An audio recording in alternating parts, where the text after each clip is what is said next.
Assalamu alaikum. How are you? I hope you are well. Uh, what's the message today? It's the Wednesday, 16 April, 5:13 a.m. So,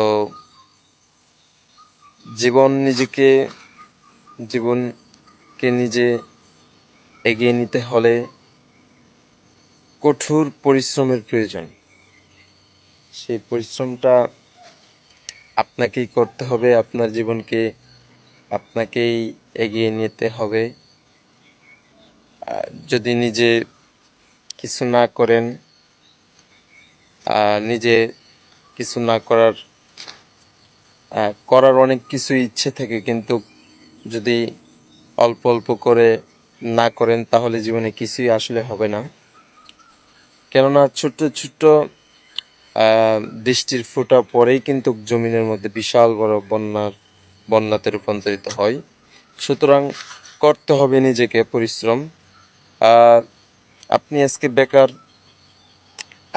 বেকারত্বের পাশাপাশি আপনি যে কোনো কিছু করতে পারেন পার্ট টাইম হিসেবে অথবা ফুল টাইম হিসেবে। যে আপনি পড়ালেখা করছেন তাই বিদায় যে চাকরি করতে হবে তা তো এরকম না। আমি মনে করি যে আপনি পড়ালেখা করছেন তো কী হয়েছে, উচ্চশিক্ষার সবারই প্রয়োজন আছে।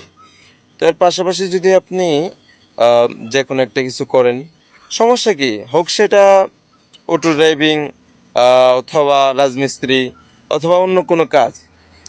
মানুষ যদি প্রত্যেক দিন যে কোনো একটা কিছু নিয়মিত করে যায় তাহলে সেটা তার প্রত্যেক দিনের রুটিনে পরিণত হয় এবং তা থেকে সে রোজগার রুজি রোজগার করতে পারে।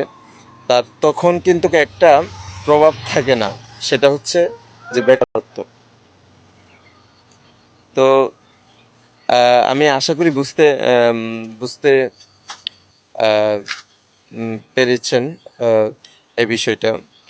তো জীবনে যাই কিছু করেন না কেন অবশ্যই একটা লক্ষ্য নির্ধারণ তো অবশ্যই সবারই আছে, কিন্তু পাশাপাশি আমি যেটা মনে করি যে ছোট থাকতেই আপনি যে কোনো কিছু করেন, যে কোনো কিছু। যদি আজকে অটো ড্রাইভিং করে আমার প্রত্যেক দিন 500 টাকা রুজি হয় তাতেও তো সমস্যা নাই, তাও তো আমার গাড় থেকে আমার মাথা থেকে বেকারত্বের যে একটা বোঝা সেটা দূর হয়ে যাচ্ছে। এবং কি হচ্ছে যে আমি ফ্যামিলির একজন বোঝা হয়ে থাকতেছি না, অথবা আমি আমার পিতামাতার উপরে নির্ভর হয়ে থাকতেছি না। সুতরাং আমি আশাবাদী ব্যক্তি, আপনি বুঝতে পেরেছেন যে প্রত্যেক দিন কিছু না কিছু করতে হবে নিজেকে নতুন দিগন্তের দিকে এগিয়ে নিতে হলে। সো নিজে নিজের কাজকে ভালোবাসুন, বেকারত্ব দূর করুন, দেশকে আরও উন্নত করুন, দেশের গর্বিত মানুষ হিসেবে নিজেকে গড়ে তুলুন, নিজের স্বপ্নগুলো পূরণ করুন।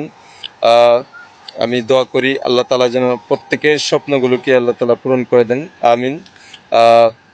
আজকের মতো এখান থেকে বিদায় নিচ্ছি। ভালো থাকবেন, সুস্থ থাকবেন। Have a good day.